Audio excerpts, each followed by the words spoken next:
स्वागत है आप सभी का हमारी पहली वीडियो में। और आज हम बात करने वाले हैं आपसे मदर ऑफ ऑल डील्स के बारे में। आप सब लोगों ने सुना होगा कि मदर ऑफ ऑल डील्स नाम से एक मुद्दा भारत में काफ़ी प्रचलित हो रहा है। तो आज हम बताएंगे कि मदर ऑफ ऑल डील्स क्या है। ये एक भारत की आर्थिक स्थिति को सुधारने के लिए एक बहुत ही महत्वपूर्ण डील है जो 2027 के अंत तक विद्वानों का ये मानना है कि शायद संपूर्ण भारत में लागू हो जाएगी। अब हम इसके कुछ पहलुओं पर विचार करेंगे कि मदर ऑफ ऑल डील्स क्या है और इसकी क्या विशेषताएं हैं।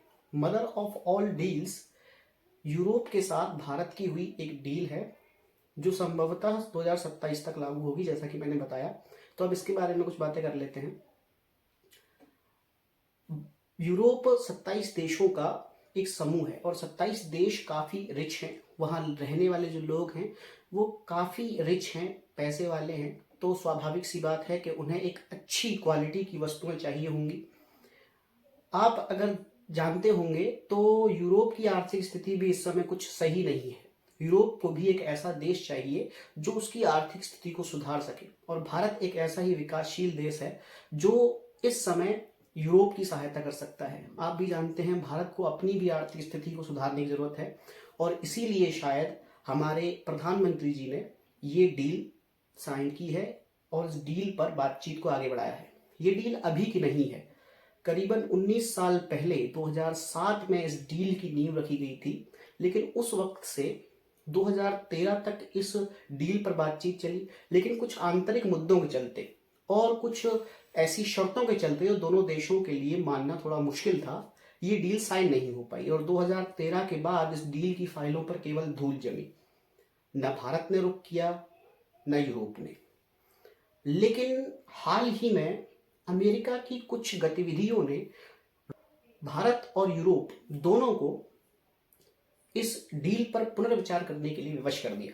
कैसे, हम आपको बताते हैं। आपने सुना होगा अभी 1 जनवरी को वेनेजुएला के पूर्व राष्ट्रपति को अमेरिका ने अपनी कमांडोज भेजकर गिरफ्तार करवा लिया। किसी भी देश के राष्ट्रपति को इस प्रकार गिरफ्तार करना पूरे विश्व के लिए, हमारे देश के लिए और वेनेजुएला के लिए भी और संपूर्ण विश्व के लिए काफ़ी खेद का विषय है कि इस प्रकार किसी देश के राष्ट्रपति को कैद कर लिया जाए, गिरफ्तार कर लिया जाए, केवल ये बहाना देकर कि वहां की सरकार तानाशाही है और हमने वेनेजुएला को तानाशाही सरकार से आज़ादी दिलाई है। और स्वयं को वहां का कार्यकारी राष्ट्रपति भी घोषित किया ट्रंप ने, जो कि एक विशेष विषय है। ऐसा स्वयं करना कि हम किसी जगह के राष्ट्रपति हैं एक तानाशाही से कम नहीं है, और ट्रंप कहते हैं कि हमने तानाशाही से वेनेजुएला को मुक्त करा दिया है। फिर अभी आपने सुना होगा कि भारत पर 50% टैरिफ लगाया गया ट्रंप के द्वारा कुछ इंडस्ट्रीज पर जो है कि टैरिफ लगाया गया 50% से अधिक, कहीं 50%, कहीं 50% से अधिक। वहीं आपने सुना होगा कि वेनेजुएला के पास से जा रहे जो रूस के एक सबमरीन, परमाणु सबमरीन और तेल के टैंकरों को भी अमेरिका ने जब्त कर लिया, उन्हें रोका। हालांकि रूस की अभी कोई खास प्रतिक्रिया इस पर नहीं आई है, लेकिन इस प्रकार ट्रंप की चल रही गतिविधियों के कारण, जो अभी से नहीं कुछ वर्ष पहले से ही ये गतिविधियां चल रही हैं, जो कि ये दिखा रही हैं कि अमेरिका स्वयं को एक बड़ी शक्ति बनाने के लिए तानाशाही पर उतर आया है। इसीलिए भारत और दुनिया के अन्य देश जो अमेरिका के साथ व्यापार करते हैं या उनके अन्य प्रकार के राजनीतिक या व्यापारिक संबंध हैं, उन्हें अन्य विषयों या अन्य देशों की ओर रुख करने की आवश्यकता है। शायद यही एक बड़ा कारण है कि भारत और यूरोप की जो डील 19 सालों से रुकी हुई थी वो अब वापस से सामने आई है। अब हम बताएंगे कि क्या फ़ायदा होगा हमें इस डील से, क्या नुकसान होगा। हम सारे पहलुओं पर विचार करेंगे। फ़ायदा ये है कि इस डील में भारत को ये फ़ायदा होगा कि महंगी गाड़ियाँ जो कि यूरोप से यहाँ आएंगी, जिन पर पहले 100% से अधिक टैक्स लगता था, अब वो घटकर केवल 10% रह जाएगा।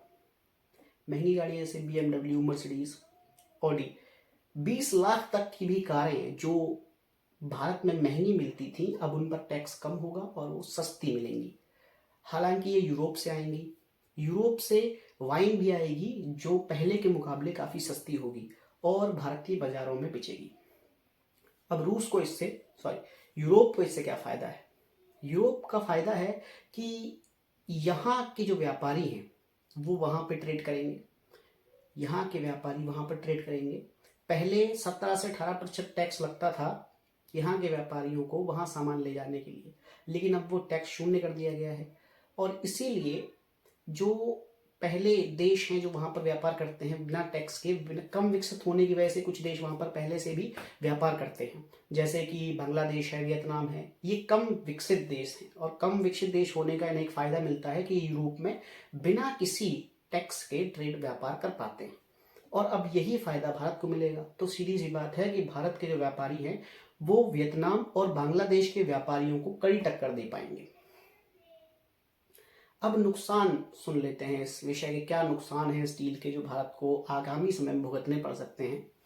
पहला नुकसान भारत को ये हो सकता है कि ईस्ट इंडिया कंपनी जिस प्रकार केवल व्यापार के लिए यहाँ आई, उस प्रकार यूरोप से आने वाली कंपनियां भी भारतीय बाजार को अस्त व्यस्त न कर दें। जिस प्रकार ईस्ट इंडिया कंपनी ने यहाँ आकर भारत के काश्तकारों कारीगरों का जीवन समाप्त कर दिया था, जीवन शैली को निस्तनाबूद कर दिया था और ख़त्म कर दिए थे वो सारे जरिए जिनसे वो अपनी रोजी रोटी कमाते थे।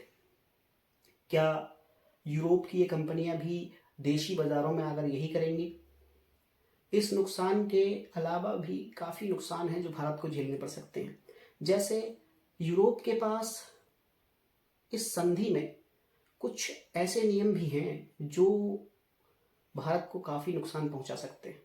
जैसे उसके पास एक CO2 एक्ट है, एक ऐसा एक्ट जो कहता है कि अगर कोई कंपनी जो बाहरी देश की है और यूरोप में कार्य करती है, अगर वह पुरानी विधि से अधिक कार्बन डाइऑक्साइड का उत्पादन करके या उसको रिलीज करके लोहा एल्युमिनियम बनाती है, तो उस पर वो अधिक से अधिक टैक्स लगा सकते हैं। तो क्या भारत के एल्युमिनियम या लोहे के जो व्यापारी हैं वो वहाँ पर टैक्स ही भरते रह जाएंगे? पर्यावरण को लेकर उनकी चिंता लाजमी है, लेकिन क्या इसकी आड़ में भारत का शोषण नहीं किया जाएगा? इसके अलावा भी कई ऐसे पहलू हैं जिन पर हमें विचार करने की ज़रूरत है। क्या भारत को इस डील से उतना फ़ायदा है जितना हमको लग रहा है या दिख रहा है कि हमें इतना फ़ायदा होगा?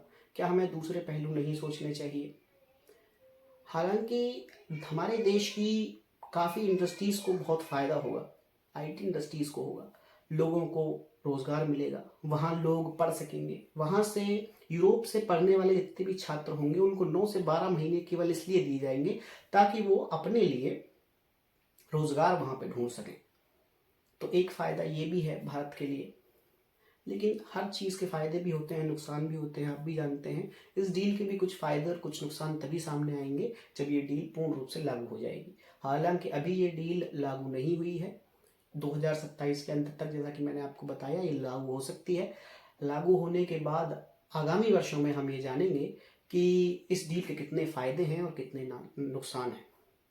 तो अब आप समझ गए होंगे कि the mother of all deals क्या है और इसकी क्या महत्ता है हमारे देश के लिए, हमारे भविष्य के लिए और भारत की आर्थिक स्थिति के लिए। धन्यवाद।